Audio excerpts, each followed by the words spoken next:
Hey everybody, it's Cam K. This episode is presented in partnership with our friends at Sauble Speedway, located in Hepworth, Ontario, right by the beach. Now, Sauble Speedway offers so much great short track action, including the Russell Fencing and Deck Junior Late models, the Roots Gaspar United 8s, the Pro Late models, the Imagewraps.ca Legend cars, and yes, the Epic Racewear Bone Stock division. Head to the beach this summer to see some amazing short track action. Just go check out their website first, www.saublespeedway.ca. You get all your information there. You get your ticket information, answer some questions. They got Q&A section on there. Maybe take a look at the point standings from last year. Get yourself your directions and head to the beach for some amazing short track action. You won't regret it. They are presenting this episode of the Stickers and Scuffs podcast. Looking to level up your race cars look in 2025? Well, look no further than Imagewraps.ca.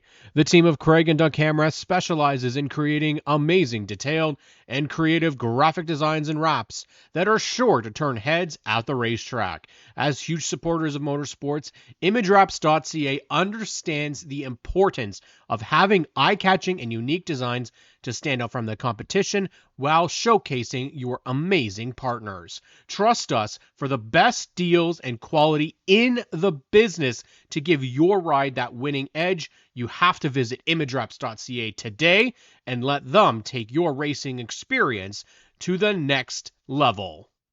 Stickers and Scuffs, we ride, interviewing drivers side by side, from the pits to winning strides. Stickers and Scuffs, our racing guide. Hear the roar and feel the speed. Every driver chasing dreams, from the green flag to the win. Cam and Graydon, let's begin. Stickers and Scuffs, we ride, interviewing drivers side by side, from the pits to winning strides. Stickers and Scuffs, our racing guide.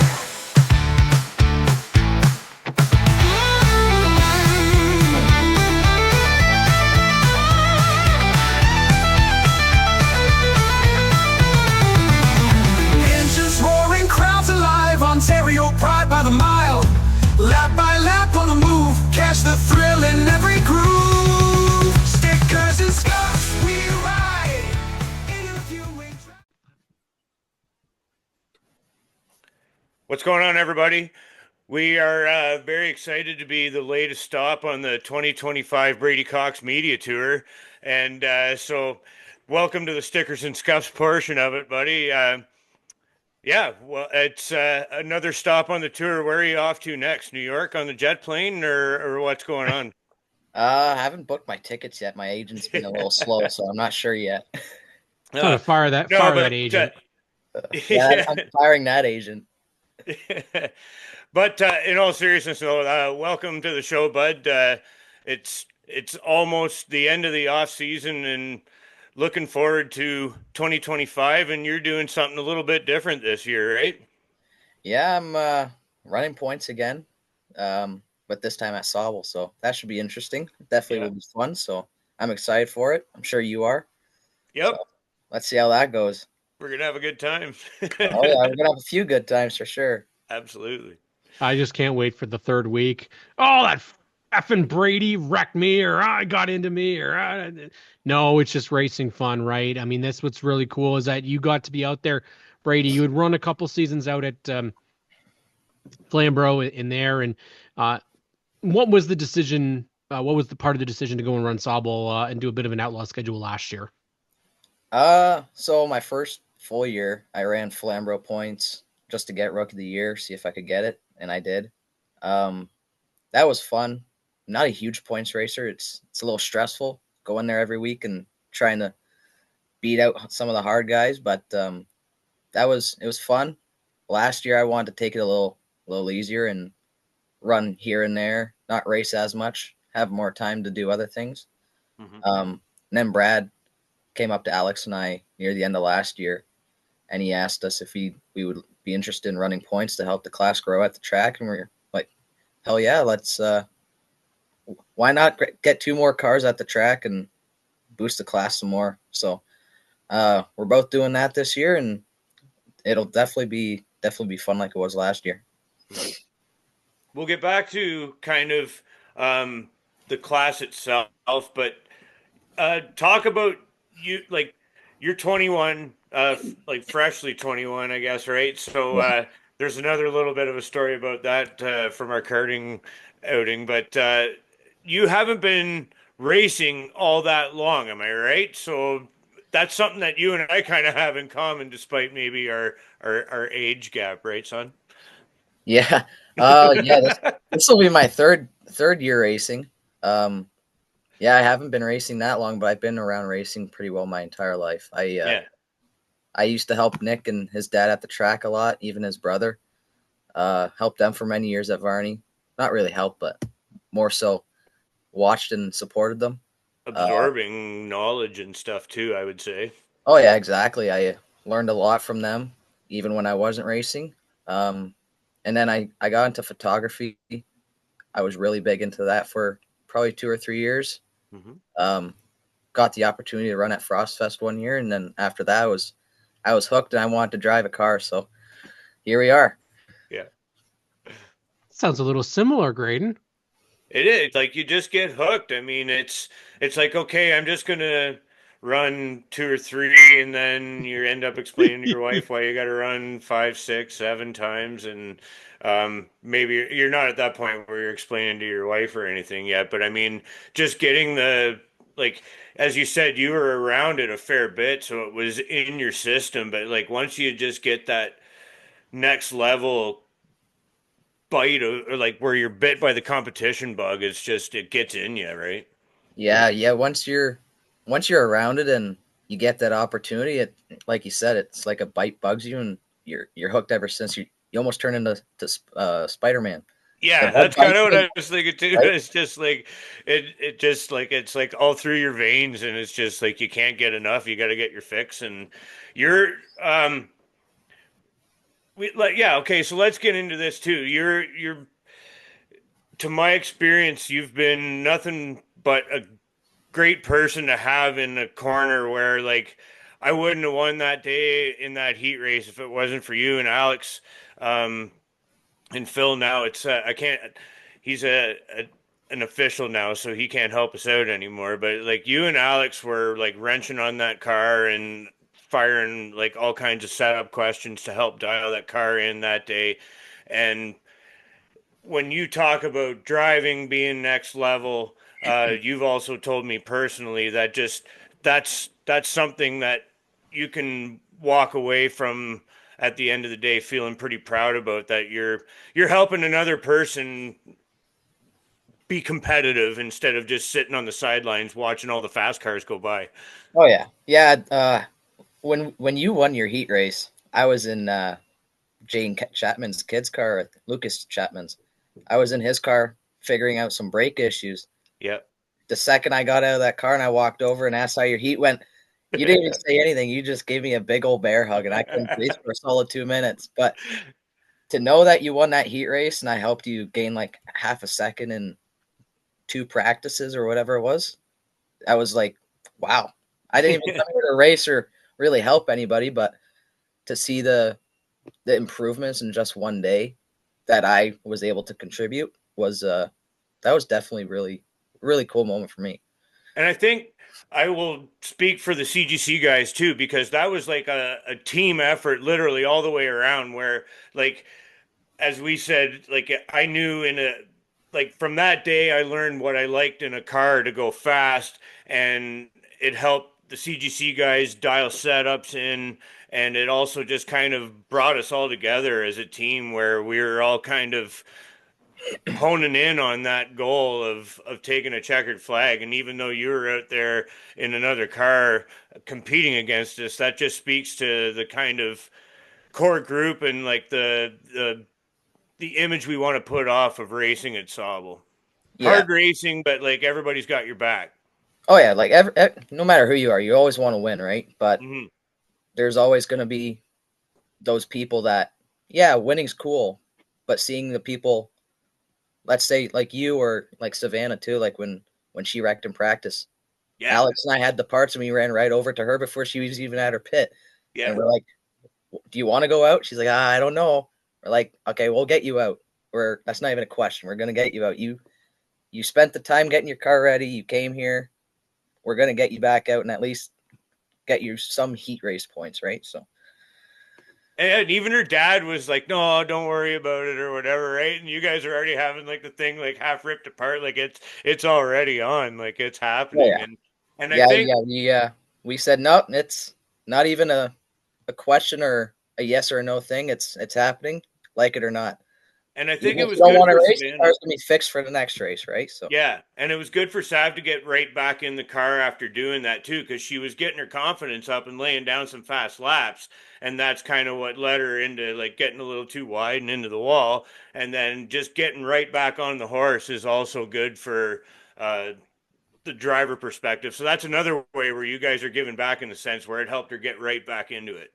yeah, and her and I have talked about it a few times. She said if Alex and I weren't there, she was happy to sit out because she was that wreck scared her and she wasn't sure if she wanted to go back out. She's like, well, is it really worth it? I wrecked my car once today. Is it worth wrecking a second time? And sometimes, like I've wrecked a lot, as you guys know. But honestly, I think wrecking makes you a better driver because you push your limits too much, you find your limit, and then you learn from there, right? 100%. It's a little bit different at Flamborough Speedway than it is at Sauble. It's a little more compact. You get a lot more cars and a lot more races, obviously. I mean, the car counts are great, but I think the events count is even crazier. Insane. I think it's like the 36 races up to 42 at some points. How many races are you aiming for this year, Brady? It's obviously a lot less that you've got on your plate. So obviously the full Sauble schedule. So I think 11 or 12 races for Bone Stock. I'm hoping to do a few Flamborough races. Hopefully, doing opening night there if I get my car ready in time. If not, I'll do 2 or 3 races before Sauble opens up. And then obviously Varney has a few 50-lapper invitationals or memorial races. I like the long races, so I'm going to go and do those. And I like Varney as a track. I got my first win there. It's definitely different than any other track. Just as Graydon would know, it's really fast and really tight. So yeah, and then obviously Frost Fest, Colors. I might even try and go to Grand Bend once or twice this year too. I don't know. We'll see how the schedule plays out. So it's an interesting idea. I mean, I'm happy to hear that even people are interested in doing it because that's exactly what we wanted for Sauble. Is we wanted people to start saying, if I can, I'd like to go to Sauble. If I can, I'd like to go to Grand Bend. Because again, there seem to be tracks that people forget about. They know they're far, but that's part of motorsports. Now let's talk about that first win. Because first off, Varney is as you said, it's you enjoy it. It's tight. There's a lot of great competition there. Low balls, they're pretty tough around that little track there.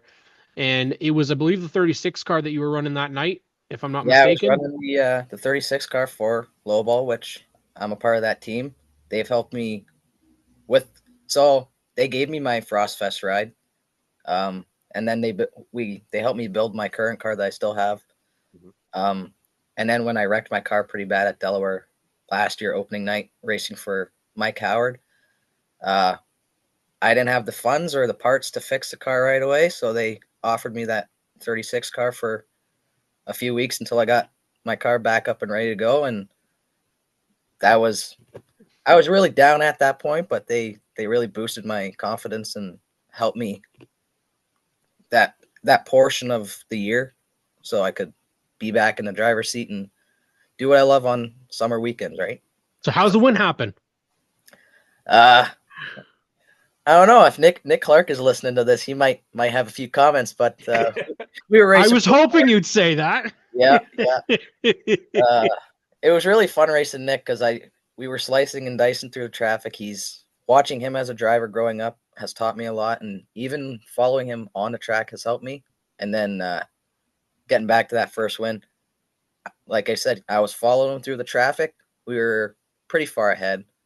We had a restart with 2 or 3 to go. Rookie mistake on my part. I got in my own head. I hit the clutch instead of the brake and bumped him up the track, and I messed up. I owned up to it. I even said in victory lane, I said, that's not how I want to win. I didn't even want to take the win like that, but it happens. It's racing. Nick and I spoke about it afterwards, and we chirp each other about it, but at the time I felt like a bag of dirt, and he was pretty pissed off. So I do remember us having a conversation about that, yeah. about that, and you know what? But I think it seems like the hard thing to do in racing is to own up to it. 100%. And you know, you did it on a public platform. You know, you said it in Victory Lane, but then you also said it, I believe, on social media as well. Like, that is not how I race. It's not how I want to win. Why'd you feel like you had to do it? I know there's a lot of people out there that aren't huge fans of me. That doesn't really affect me too much. I just wanted it to be known that I can race like a jerk a lot of the time, but 90% of the time it's not because I mean to be a jerk. Mm-hmm. It's just because either I'm too aggressive or something has happened and led me to that point. But I wanted it to be known that I didn't want to win a race by junking somebody, especially a good friend of mine like that. It's not fair to me, not fair to him, not fair for the fans to watch a shit show like that happen, right? Well, it tends to get a little bit out of hands, you know, at times at Varney. It does. It gets a little bit crazy, but you know, I love that you're talking about, you know, how you want to race and how others race you. I want to know what it was like sharing the track with Graydon Bunn. Honestly, And don't hold back, please. Swear, we weren't really swear around words each other included, probably and- all that much, I don't think. I won't hold back. I've told him at the track a few times.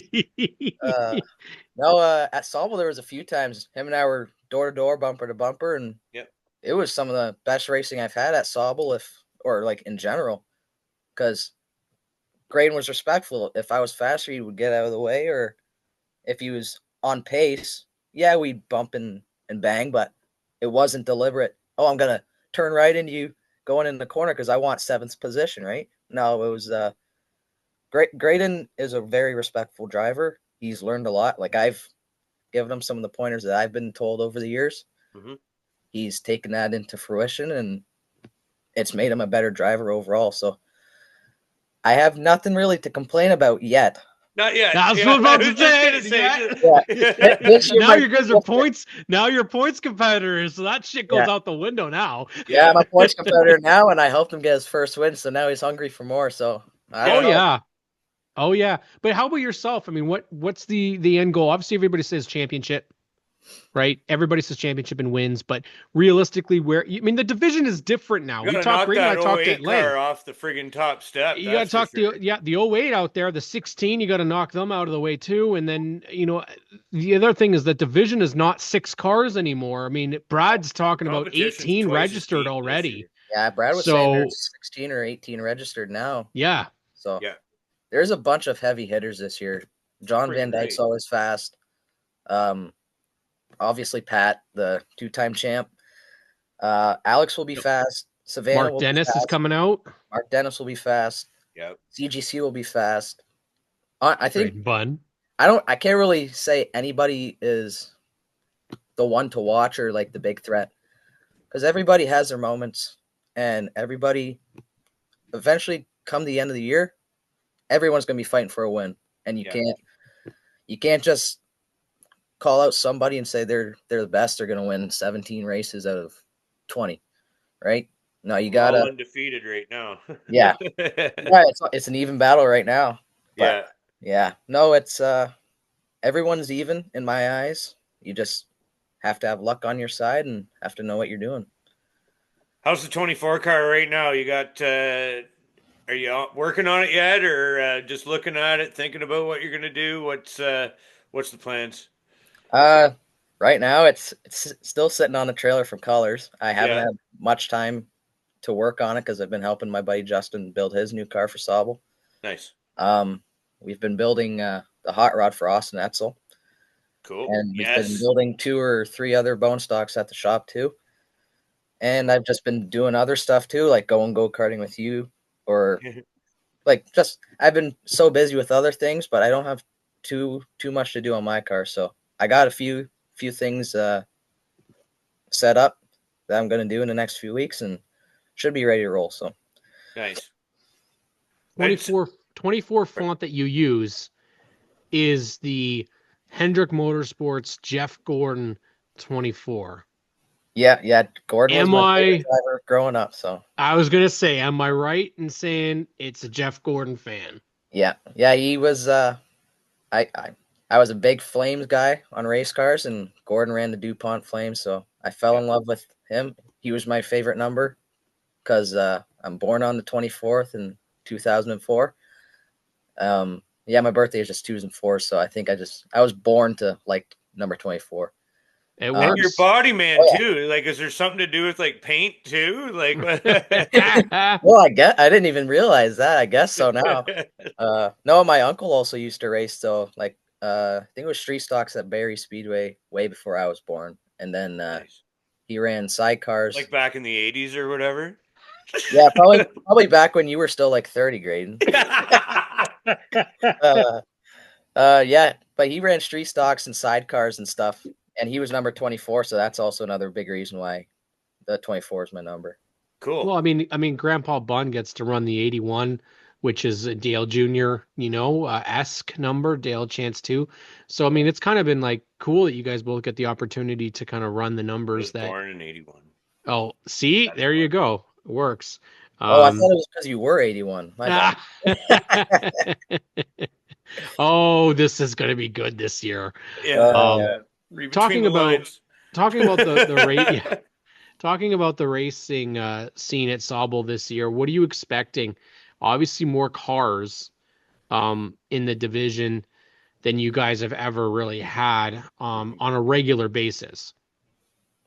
But one thing that you guys are doing is you're starting the season out with a $1,300 dash for cash at Sauble Speedway for you guys, the bone stocks. You guys Yeah, are the attraction. What does it mean that you guys get to start the season off with a marquee event? yeah, that's starting. That's basically like starting our year off as with the Daytona 500 Yeah. for us bone stock guys with big money race, right? Hmm. It'll be interesting because it's big money race, so guys are going to want to show up and win that, want to win the money. Um, but hopefully, if there's 16 or 18 home track cars like Brad's saying there is, um, there might even be a B main or second chance qualifiers and stuff. So that'll make it more interesting, and I Hmm. like doing that stuff because it shows who isn't really not really smartest, but like you could be lucky and get into a big money race, right? But it'll definitely be interesting for the fans to watch, seeing if 40 or 50 cars show up like Delaware on a Friday night and only 30 cars make it. If your favorite driver doesn't make it into the show, you're going to be there all night watching a bunch of nobodies, right? So it'll be pretty interesting and pretty cool starting the year off with a big money race like that. Well, buddy, if I can say anything about it, like we've gotten to like hang out in the race atmosphere and kind of outside of that, and I would say that um kind of like the Kyle Busch said, like when you got the like when you're in your office, you got the helmet on, it's 100% focus on the task at hand. It's you're a super competitive guy, and I honestly respect that about you.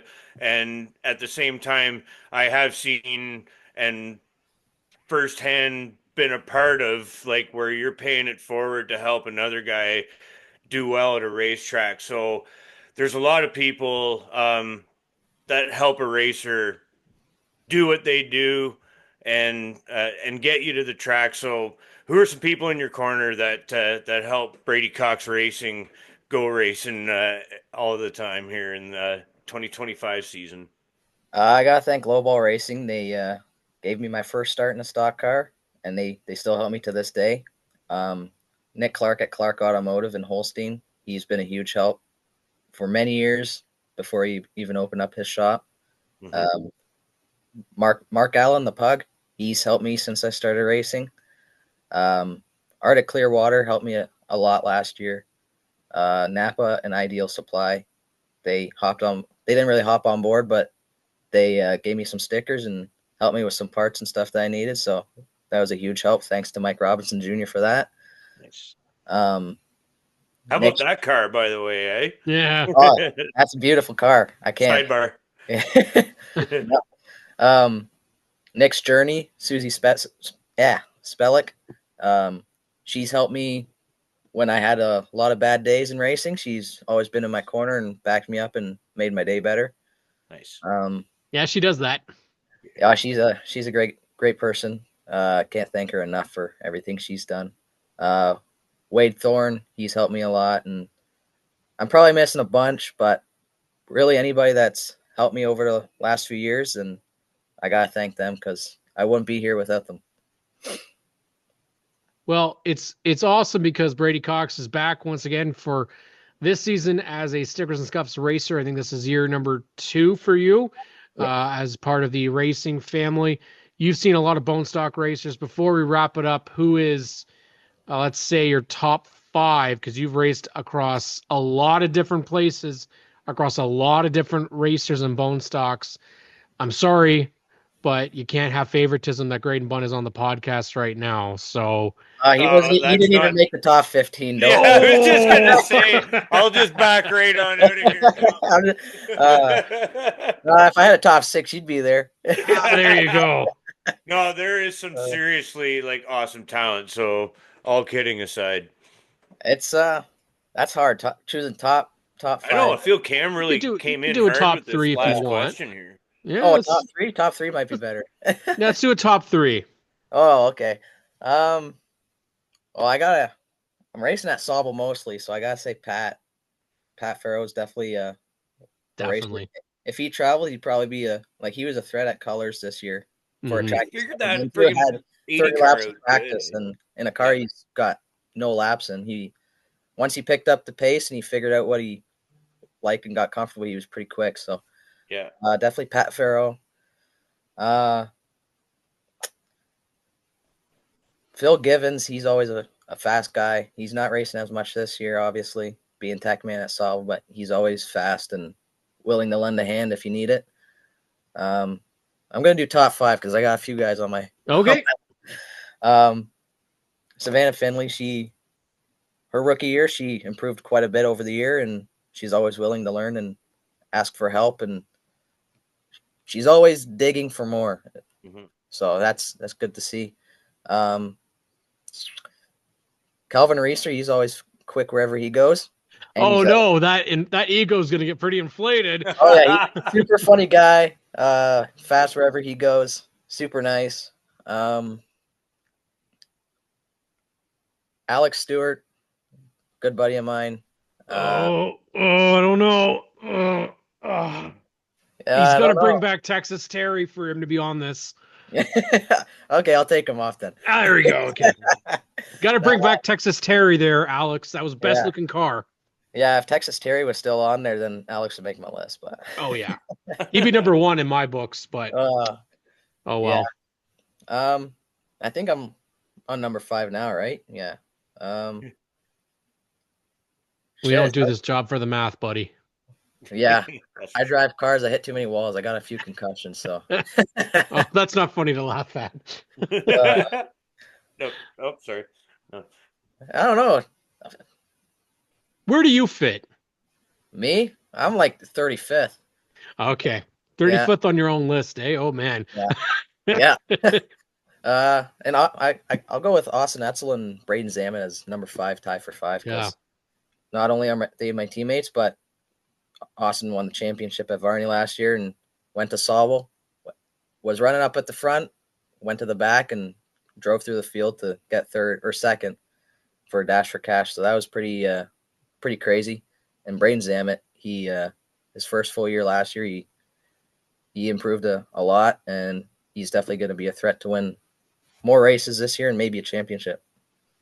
Yeah, Well, this is a whole other like we talked with Rich Schwarzenberg about that, like it's hard to like compare people who have their home tracks and then like people that go out on the road and stuff, but mhm. like you can kind of certain people transcend like their home track. Like you can tell they can just drive anywhere or Yeah. whatever. And there are those talents in bone stocks right through to prolates or whatever. But Yeah. it's cool that just to have those kind of conversations, just to and the beauty of like a place like a Frostfest or an Autumn Colors kind of scenario is where we do get to kind of see that on display. So I mean it's it's a fun time to be a bone stalker, eh, bud? Yeah. Oh yeah. Yeah. I No may be shortage of fast at one talent. track, but I'm not fast everywhere. But as long as I'm at a racetrack and my car comes home in one piece, sometimes even if it doesn't come home in one Yeah. piece, I still had a good time at the track. So it's, yeah. But you can usually tell when somebody at their home track, yeah, they've run it for 20 years, but they can go to Sauble for the first time in 15 years or Flambro and run it like they've never left, right? So Yeah. it's it's definitely a different thing.